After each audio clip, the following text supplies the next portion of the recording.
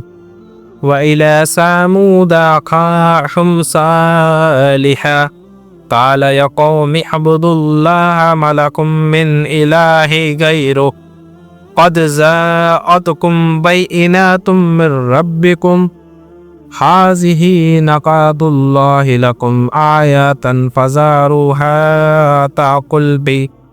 تَأْكُلْ فِي أَرْضِ اللَّهِ وَلَا تَمَسُّوهَا بِسُوءٍ فَيَأْخُذَكُمْ عَذَابٌ أَلِيمٌ. واذكر إذ جعلكم خلفاء من بعد عاد وبوأكم في الأرض تتخذون من سهولها قصورا وتنحتون الجبال بيوتا فاذكروا آلاء الله ولا تعصوا في الأرض مفسدين. قال الملأ الذين استكبروا من قومه للذين استضعفوا لمن آمن منهم آمنا منهم ويعلمون أن صالحا مرسل من ربه قالوا إنا بما أرسل به مؤمنين قال الذين استكبروا إنا بالذي آمنتم به كافرون فعقروا الناقة وعتوا عن أمر ربهم وقالوا يا صالح وأتنا بما تعيدون إن كنتم من المرسلين فأخذتهم الرجفة فأصبحوا في دارهم جاثمين فتولى عنهم وقال يا قوم لقد أبلغتكم رسالة ربي ونصحت لكم ولكن لا تحبون الناصحين۔ اللہ سورہ اعراف میں فرماتا ہے، اور سمود کی طرف ان کی برادری سے صالح کو بھیجا، کہا اے میری قوم، اللہ کی عبادت کرو، اس کے سوا تمہارا کوئی معبود نہیں۔ بے شک تمہارے پاس تمہارے رب کی طرف سے روشن دلیل آئی، یہ اللہ کا ناکہ ہے تمہارے لیے لسانی، تو اسے چھوڑ دو کہ اللہ کی زمین میں کھائے، اور اسے برائی سے ہاتھ نہ لگاؤ کہ تمہیں دردناک عذاب آئے گا۔ اور یاد کرو جب تم کو عاد کا جانشین کیا اور ملک میں جگہ دی کہ نرم زمین میں محل بناتے ہو اور پہاڑوں میں مکان تراشتے ہو، تو اللہ کی نعمتیں یاد کرو اور زمین میں فساد مچاتے نہ پھرو۔ اس کی قوم کے تکبر والے کمزور مسلمانوں سے بولے، کیا تم جانتے ہو کہ صالح اپنے رب کے رسول ہیں؟ بولے، وہ جو کچھ لے کے بھیجے گئے ہم اس پر ایمان رکھتے ہیں۔ متکبر بولے، جس پر تم ایمان لائے ہمیں اس سے انکار ہے۔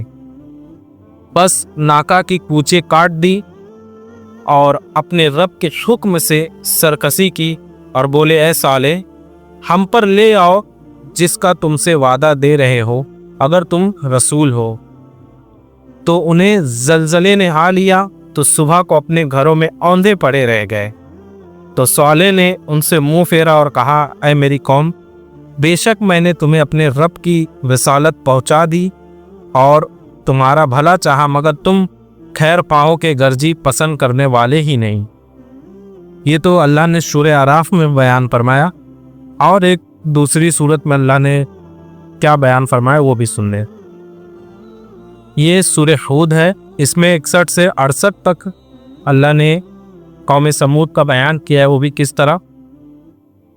وَإِلَى ثَمُودَ أَخَاهُمْ صَالِحًا قَالَ يَا قَوْمِ اعْبُدُوا اللَّهَ مَا لَكُم مِّنْ إِلَٰهٍ غَيْرُهُ وَأَنشَأَكُم مِّنَ الْأَرْضِ وَاسْتَخْلَفَكُمْ فِيهَا فَاسْتَغْفِرُوا ثُمَّ تُوبُوا إِلَيْهِ إِنَّ رَبِّي قَرِيبٌ مُّجِيبٌ۔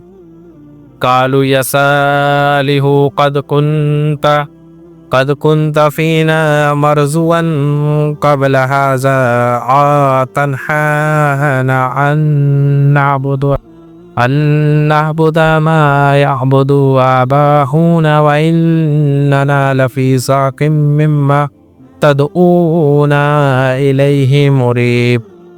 قال يا قوم أرأيتم إن كنتم على بينة من ربي وآتني منه رحمة فمن ينصروني من الله إن عصيته فما تزيدون بي غير تقصير۔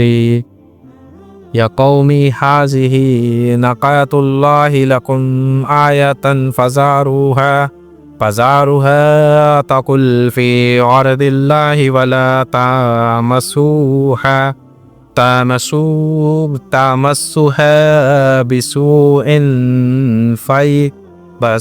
بسوء فیأخذکم عذاب قریب۔ فعقروها فقال تمتعوا في داركم 3 أيام ذلك وعد غير مكذوب فلما جاء أمرنا نجينا صالحا والذين آمنوا معه برحمة منا ومن خزي يومئذ إن ربك هو القوي العزيز وأخذ الذين ظلموا الصيحة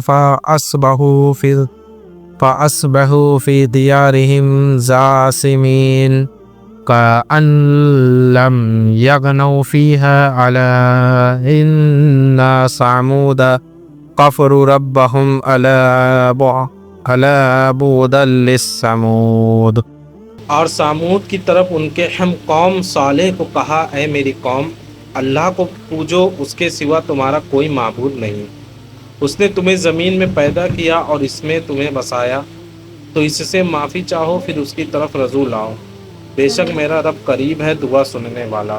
بولے اے صالح، اس سے پہلے تو تم ہم میں ہونہار معلوم ہوتے تھے، کیا تم ہمیں اس سے منع کرتے ہو کہ اپنے باپ دادا کے معبودوں کو پوجے؟ اور بے شک جس بات کی طرف ہمیں بلاتے ہو ہم اس سے ایک بڑے دھوکہ ڈالنے والے شک میں ہیں۔ صالح بولے، اے میری قوم، بھلا بتاؤ تو، اگر میں اپنے رب کی طرف سے روشن دلیل پر ہوں اور اس نے مجھے اپنے پاس سے رحمت بخشی تو مجھے اس سے کون بچائے گا؟ اگر میں اس کی نافرمانی کروں تو تم مجھے سوا نقصان کے کچھ نہ بڑھاؤ گے۔ اور اے میری قوم، یہ اللہ کا ناکہ ہے، تمہارے لیے نشانی تو اسے چھوڑ دو کہ اللہ کی زمین میں کھائے، اور اسے بری طرح ہاتھ نہ لگانا کہ تم کو نزدیک عذاب پہنچے گا۔ تو انہوں نے اس کی کوچے کاٹی، تو صالح نے کہا، اپنے گھروں میں 3 دن اور برت لو، فائدہ اٹھاؤ، یہ وعدہ ہے کہ جھوٹا نہ ہو۔ پھر جب ہمارا حکم آیا، ہم نے صالح اور اس کے ساتھ کے مسلمانوں کو اپنی رحمت فرما کر بچا لیا، اور اس دن کی رسوائی سے بے شک تمہارا رب قومی عزت والا ہے۔ اور ظالموں کو چنگھاڑ نے آ لیا تو صبح اپنے گھروں میں گھٹنوں کے بل پڑے رہ گئے، گویا کبھی یہاں بسے ہی نہ تھے۔ سن لو، بے شک سمود اپنے رب سے مکر ہوئے، ارے لعنت ہو سمود پر۔ اب ایک اور قرآن کی شرح میں سنا دیتا ہوں۔ سورہ ہجر میں اللہ نے کس طرح ان کا اصحاب ہجر کے نام پہ ذکر کیا، حالانکہ یہ قوم سمود کا ہی ذکر ہے۔ تو سورہ ہجر میں اللہ تعالیٰ نے آیت نمبر 80 سے 84 میں ان کا واقعہ بیان کیا ہے۔ قال هؤلاء بناتي إن كنتم فاعلين لا أمرك إنهم لفي شقرتهم يعمهون فأخذتهم الصيحة مسركين فجعلنا عاليها سافلها وأمطرنا عليهم حجرة من سجيل۔ اللہ فرماتا ہے، اور ہم نے ان کو اپنی نشانیاں دی تو وہ ان سے منہ پھیرے رہے، اور وہ پہاڑوں میں گھر تراشتے تھے بے خوف، تو انہیں صبح ہوتے چنگھار نے آ لیا تو ان کی کمائی کچھ ان کے کام نہ آئی۔ تو یہ کچھ قرآن کی شرح جو میں نے سنائی، اور بھی جو میں نے بتائی ان سب میں بھی ان کا ذکر ہے، آپ خود قرآن اٹھائیں اور پڑھ لیں، اور انشاءاللہ تعالی جو بھی آج کے بیان میں ہم سے غلطی ہوئی ہے اس پہ میں توبہ کرتا ہوں۔ استغفر اللہ ربی من کل ذنب واتوب الیہ وما علینا الا البلاغ۔ السلام علیکم ورحمۃ اللہ تعالی وبرکاتہ۔